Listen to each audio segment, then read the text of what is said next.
किसान भाइयों, सरसों में पहली सिंचाई सरसों के उत्पादन पर निर्भर करती है कि हम किस प्रकार का उत्पादन लेना चाहते हैं।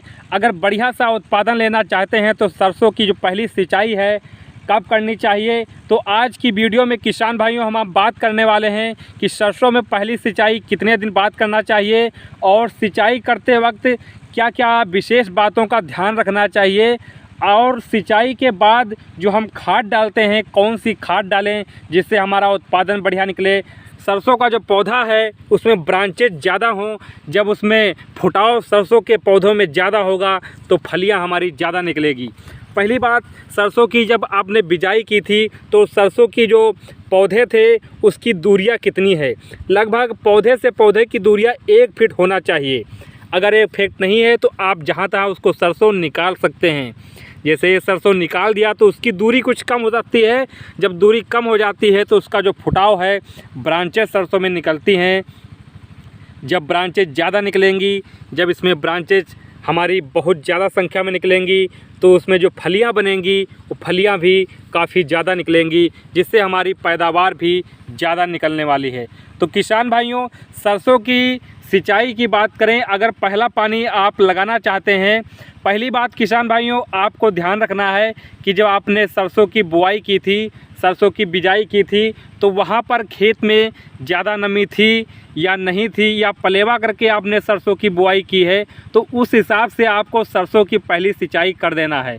तो किसान भाइयों, अगर आपके खेत में नमी कम है और सरसों की बुआई आपने कर दी है और हमारे पौधे अच्छे से विकास नहीं कर पा रहे हैं, एक साथ हमारे पौधे जो सरसों के हैं नहीं वहाँ पर उग पाए हैं, तो आप पहली सिंचाई लगभग 35 से 40 दिन पर आप कर सकते हैं। जो पहली सिंचाई आपको करना है वो लगभग 35 से 40 दिन पर आप कर सकते हैं। वहाँ पर देखना है जो सिंचाई करते समय जो कियारी छोटी छोटी आप बनाते हैं तो हमारा पानी अगर ज़्यादा हो जाता है तो वहाँ पर सरसों हमारी थोड़ा सा बैठ जाती है, उसकी ग्रोथ रुक जाती है। और इसके बाद कौन सी खाद डालना है, तो किसान भाइयों वहाँ पर हम आपको बता दें कि वहाँ पर कौन सी खाद डालें जिससे उसमें ब्रांचेज ज़्यादा निकलेंगी। अगर सरसों के पौधे में फुटाव ज़्यादा होगा तो फलियां ज़्यादा आएंगी, अगर फलियां ज़्यादा आएंगी तो उत्पादन भी आपका ज़्यादा निकलने वाला है। तो किसान भाइयों वहाँ पर आप सिंचाई अगर कर दे रहे हैं, इसके बाद उसमें कौन सी खाद डालें तो अगली वीडियो हम बताएंगे उसमें कौन सी खाद डालना है आपको। तो यहाँ पर आप देखिए, ये जैसा कि हमारा भी एक खेत है, यहाँ पर सिंचाई हमने कर दी है। इसमें कहीं कहीं पर नमी कम थी और मैंने बिजाई कर दी थी। आज उसके लिए सिंचाई में पहला पानी लगा रहा हूँ, और पहला पानी लगाने के बाद इसमें यूरिया के साथ आप कौन सी खाद डालें जिससे हमारी पैदावार भी ज़्यादा निकलेगी और उसमें जो ब्रांचेज हैं, जो फुटाव हैं, जो शाखाएं हैं, अगर ज़्यादा निकलेंगी तभी आपकी पैदावार ज़्यादा निकलेगी। किसान भाइयों, वहाँ पर जो मार्केट में हमारी सरसों की वैरायटी होती है, जो क्वालिटी होती है, वहाँ पर जब अच्छी आप क्वालिटी का जो बीज आप डालेंगे सरसों का, तो वहाँ पर जो सरसों आपकी पैदावार निकलेगी तो वहाँ पर क्वालिटी उसकी अच्छी होगी, तो मंडी में आप ले जाएंगे, उसका भाव भी अच्छे मिलेगा। तो किसान भाइयों, यहाँ पर जैसा कि आप देख रहे हैं, ये सुपर गोल्डी सरसों हमारी ये बोई गई है और इसमें पहला पानी लगाया जा रहा है। इसके बाद हम खाद डालेंगे, तो हम आपको बताने वाले हैं कौन सी खाद वहाँ पर डालें जिससे आपकी पैदावार भी बहुत ज़्यादा निकले। तो किसान भाइयों, जैसा कि लगातार हम सरसों की बुआई करते चले आ रहे हैं और हमारा जो भारत देश है उसमें सरसों की खेती बहुत अधिक क्षेत्रों में होती है और किसान भाई अच्छी पैदावार भी लेते हैं। तो हमने यहाँ पर सरसों की पैदावार लगभग 2.5 से 3 कुंटल प्रति बीघा के हिसाब से निकाल लिया है। और अगर आप सही मात्रा में सही खाद और सही समय पर आप डालेंगे और सही स्प्रे करेंगे, क्योंकि सरसों की फसल में स्प्रे भी बहुत ज़रूरी है, क्योंकि बहुत सारे गंधी कीट होते हैं, फफूंदजनक कीट होते हैं, हमारे जो जब फूल निकल रहा होता है वहाँ पर लग जाते हैं, तो हमारे जो फूल पूरा उसका रस है चूस लेते हैं और फलियां हमारा जो दाना है वो खोखला बना देती हैं, जिससे पैदावार हमारी कम हो जाती है।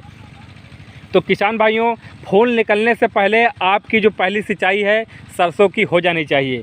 बहुत से क्षेत्रों में सरसों की सिंचाई की बात करें तो एक ही सिंचाई सरसों में की जाती है, लेकिन कुछ क्षेत्रों में किसान भाइयों वहाँ की जो मिट्टी है रेतीली है, तो वहाँ पर 2 सिंचाई करने की आवश्यकता पड़ जाती है। और किसान भाइयों, बात करें जो लास्ट में लगभग जनवरी या फरवरी के महीने में बात करें तो कभी कभी एक बारिश हो ही जाती है। तो हमारे क्षेत्र में किसान भाइयों एक ही सरसों में सिंचाई की आवश्यकता पड़ती है, क्योंकि हमारे क्षेत्र में लगभग फरवरी लास्ट में या जनवरी के पहले सप्ताह में, दूसरे सप्ताह में ज़्यादा मौसम थोड़ा गड़बड़ होता है, बारिश हो जाती है, इसलिए एक ही सिंचाई की जाती है। सिंचाई करते वक्त किसान भाइयों बहुत सी बातों का ध्यान रखना है। पानी आप ज़्यादा वहाँ पर ना भरने पाए, और जो हमारा सिंचाई करते समय कि हमारे पौधे जो हमारे हैं वहाँ पर बुआई की गई है, तो पौधे की दूरी हमारी कितने है, लगभग 1 फुट ज़रूर होना चाहिए। अगर 1 फुट से ज़्यादा आप थोड़ा सा हो जा रहा है तो वहाँ पर आप पौधे उखाड़ सकते हैं। इससे आपकी जो ब्रांचेस में ज़्यादा निकलेंगी और फुटाव ज़्यादा होगा, जिससे आपकी पैदावार भी ज़्यादा निकलेगी। तो इस बात का किसान भाइयों विशेष ध्यान दें।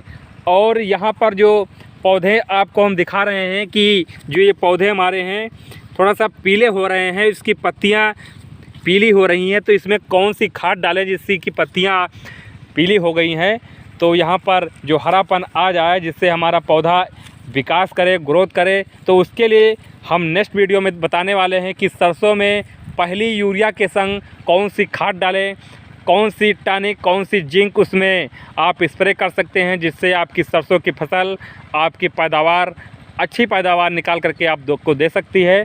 तो किसान भाइयों, आज की वीडियो में बस इतना ही। वीडियो समाप्त कर रहे हैं। अगर चैनल पर नए हैं तो हमारे चैनल को प्लीज़ सब्सक्राइब कर लीजिए, लाइक कीजिए और ज़्यादा से ज़्यादा लोगों को शेयर कीजिए। मिलते हैं नेक्स्ट वीडियो में नई जानकारी के साथ। नमस्कार।